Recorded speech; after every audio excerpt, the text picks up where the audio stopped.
Assalamualaikum warahmatullahi wabarakatuh.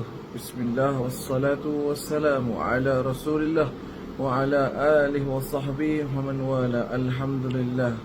Alhamdulillah rabbil alamin. Nawaitu ta'alluma wa ta'lima wa tadhakkura wa tadhkira wa naf'a wal intifa'a wal ifadata wal istifadata wal hatha ala tamassuki bi kitabillah wa sunnati rasulih والدعاء إلى الهدى والدلالة على الخير ابتغاء وجه الله ومرضاته وقربه وثوابه سبحانه وتعالى. سبحانك لا علم لنا إلا ما علمتنا إنك أنت العليم الحكيم. رب اشرح لي صدري ويسر لي أمري واحلل عقدة من لساني يفقهوا قولي أما بعد. آمين يا رب العالمين. Hadirin kasih Allah Subhanahu Wa Taala, bertemu semua kita sekali lagi dan bersiaran bersama di atas talian ataupun kuliah online ini, dan semoga mudah-mudahan diberkati rahmati kita pada pertemuan kali ini. Amin insya-Allah. Kita baru sahaja selesai dalam ibadah kurban dan sambutan Aidul Adha, dan juga begitu kita sama-sama telah pun menunaikan akan puasa sunnah hari Arafah dan berbagai macam ibadah, termasuklah ibadah haji bagi mereka-mereka menunaikan ibadah haji pada tahun ini. Hadirin kasih Allah Ta'ala, ingin saya pergi dan untuk menjadikan ini sebagai rumusan Zulhijjah kita pada kali ini. Apa yang dapat kita pelajari daripada hikmah at-tadhiyah ataupun korban ataupun juga penyembelihan korban tersebut atas haiwan ataupun binatang yang kita korbankan.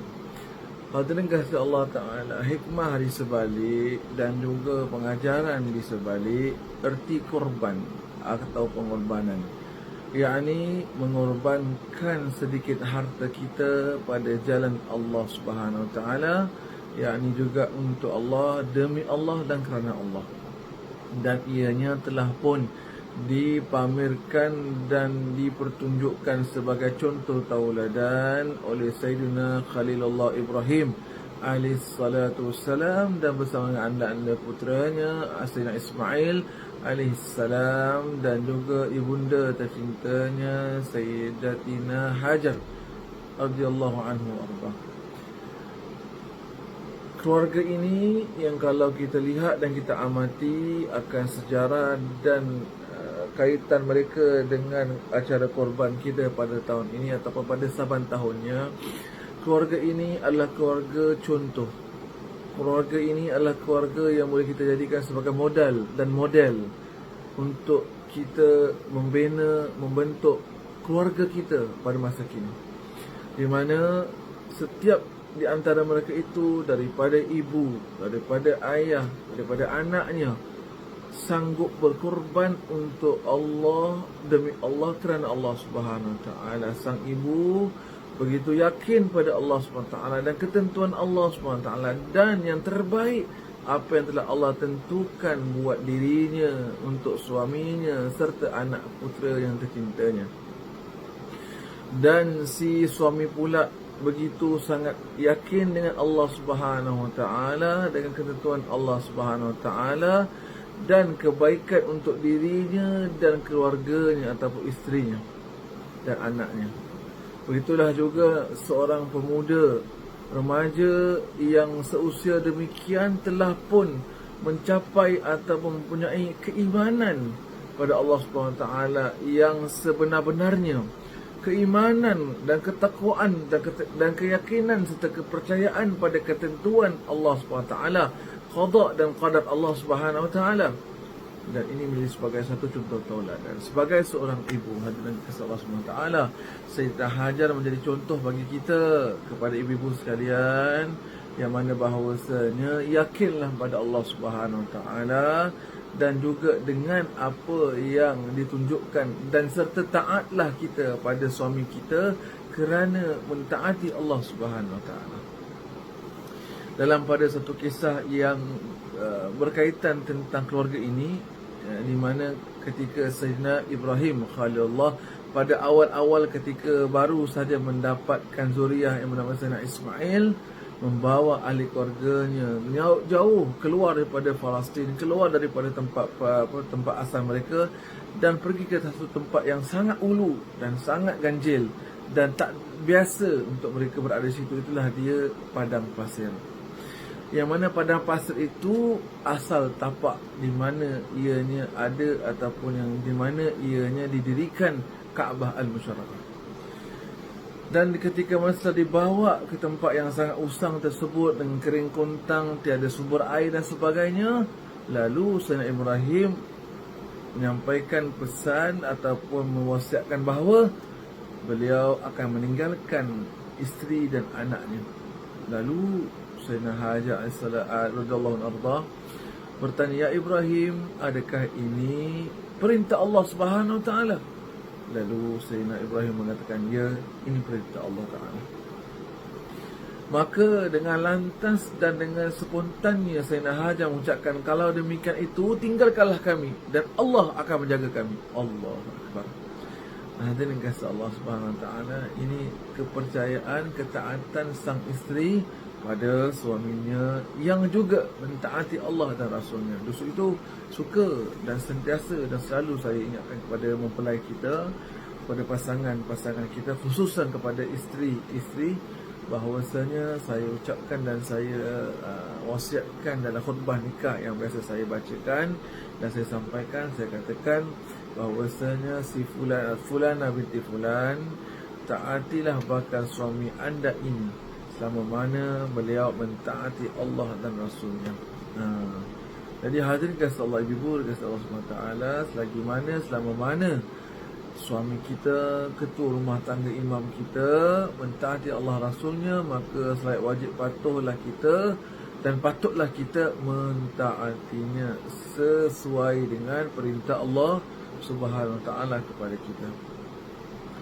Namun hadirin kasih Allah Subhanahu Wa Taala sekalian, juga kita ambil akan satu contoh isteri solehah yang bernama Sayyidatina Asiyah, yang kita ketahui dan maklumi siapa sebenarnya suami kepada Sayyidatina Asiyah.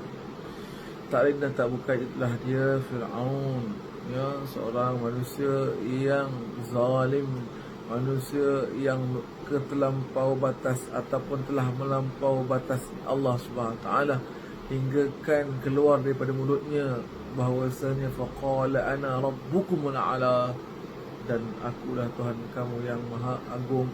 Auzubillahi min zalik. Itu Fir'aun menyatakan. Maka kaum wanita muslimah rahmatullah sekalian, suami kita kalau ditanya kita dah sampai tahap keluar ataupun keterluar batasan itu atau keterlampauan batasan itu sudah seperti Fir'aun ke?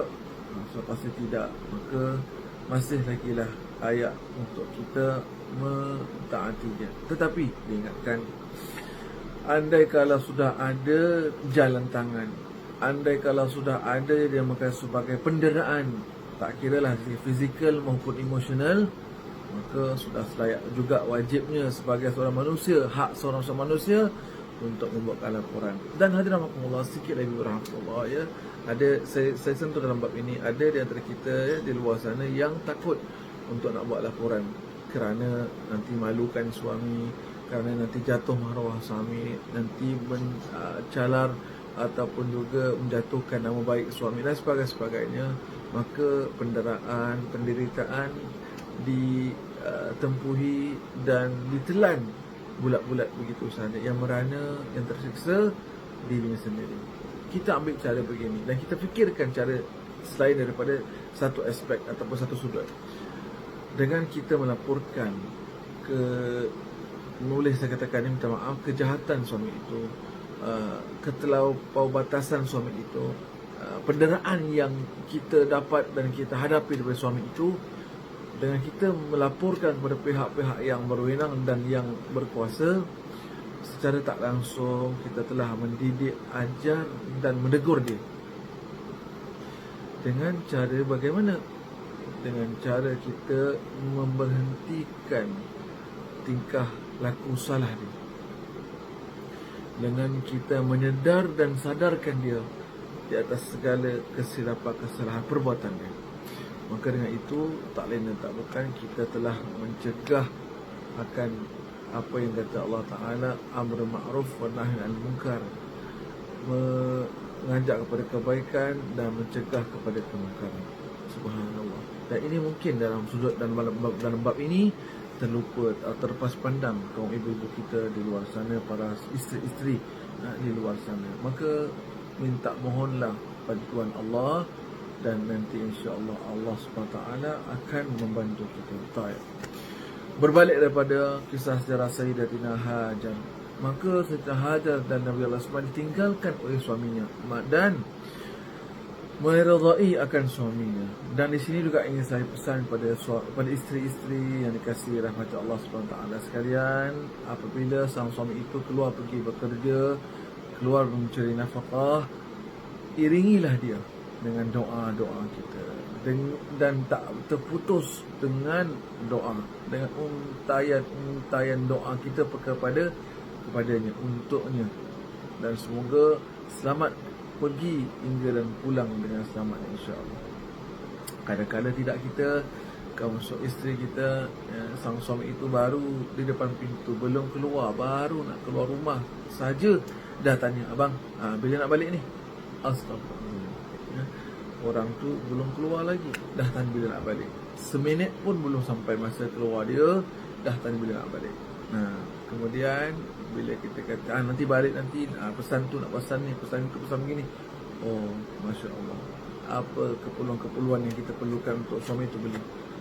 Sepatutnya hadirahmakumullah, seawal ataupun sebelum suami itu keluar rumah ataupun sudah keluar rumah sedang pakai kasut dan sebagainya, sambil kita memerhatikannya, sambil kita mendoakan selamat, buka rezeki, dipermudahkan urusannya, diberikan kebaikan-kebaikan buat dirinya, sebagainya.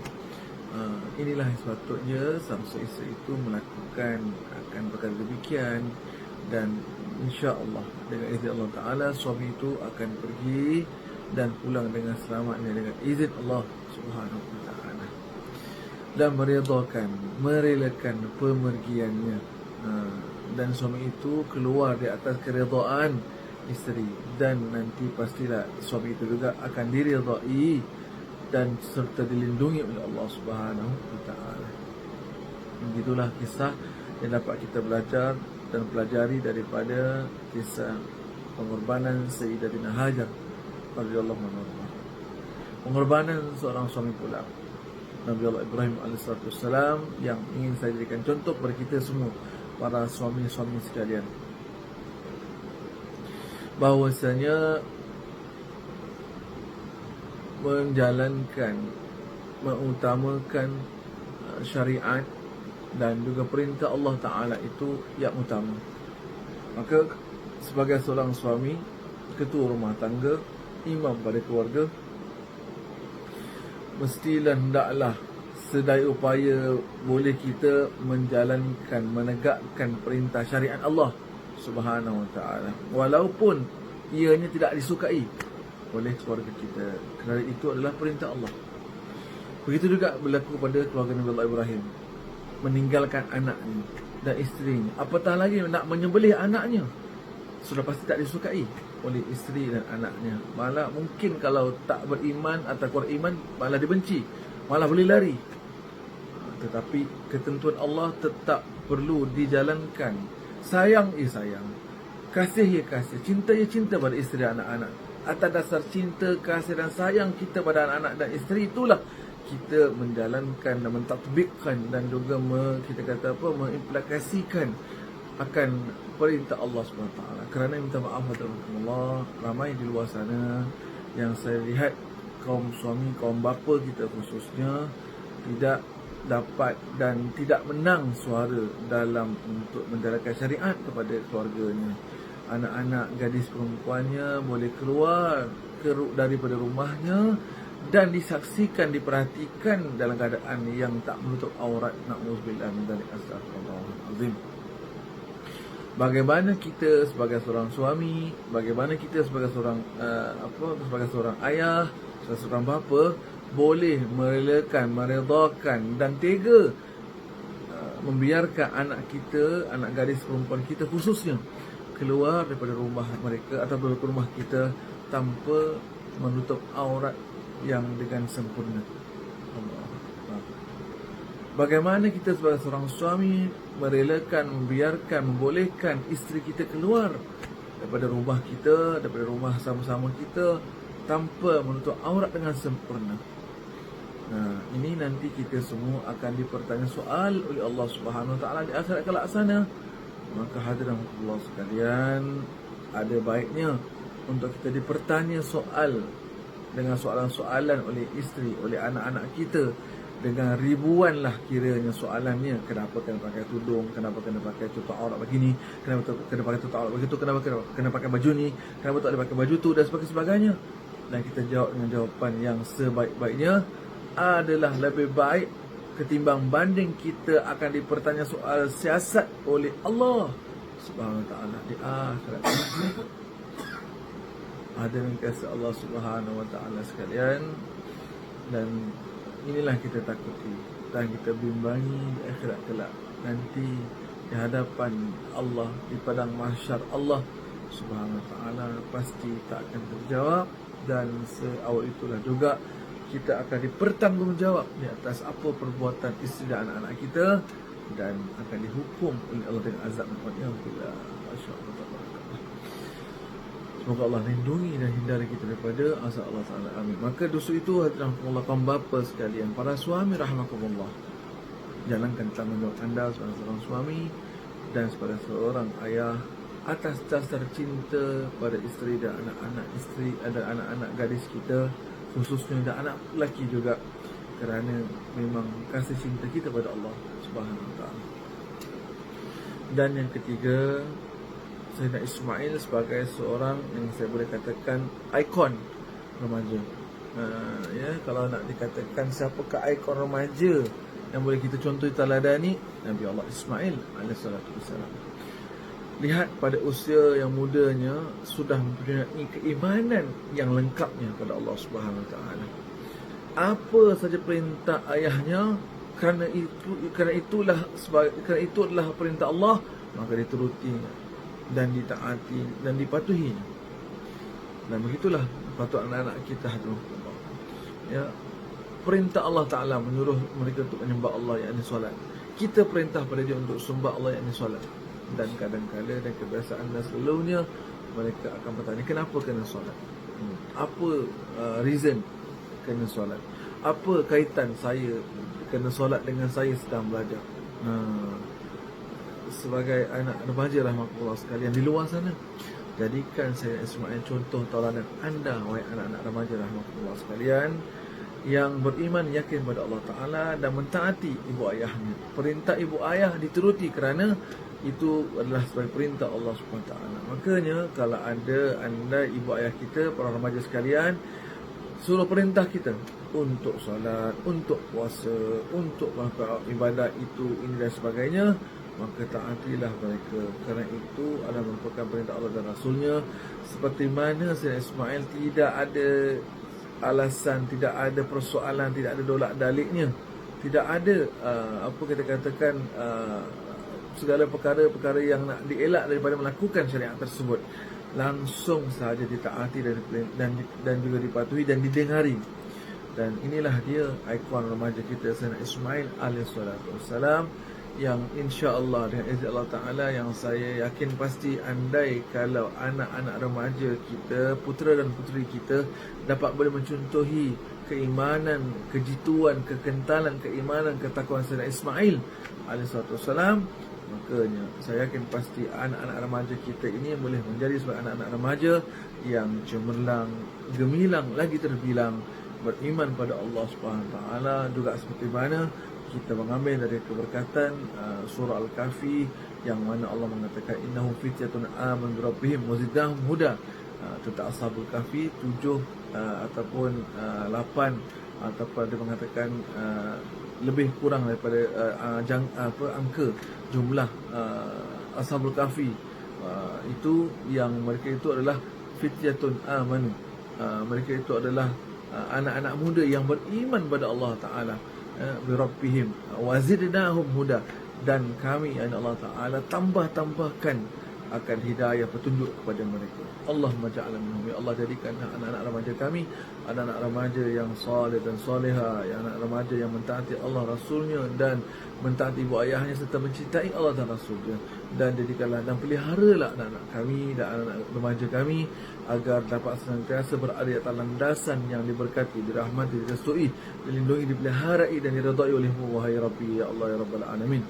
Sallallahu alaihi wasallam Muhammad wa ala alihi wasallam. Para hadirin rahmatullah, itulah dia sedikit kesimpulan kita dalam ibadah ataupun di dalam bulan Zulhijjah ini, dan insya-Allah pada minggu hadapan kita akan sambung semula dalam pembacaan pengkajian kitab kita, iaitulah dia kitab yang berjudul nama Mukashafatul Qulub li Imam Ghazali rahimahullah, wa nafa'ana Allah bi ulumihi wa asrarihi fi darin amin, insyaallah ya. Jadi sampai sini dahulu, terima kasih saya ucapkan dan mohon kemaafan jika ada kesalahan. Aku qouli hadza, astaghfirullah. Wassalamualaikum warahmatullahi wabarakatuh.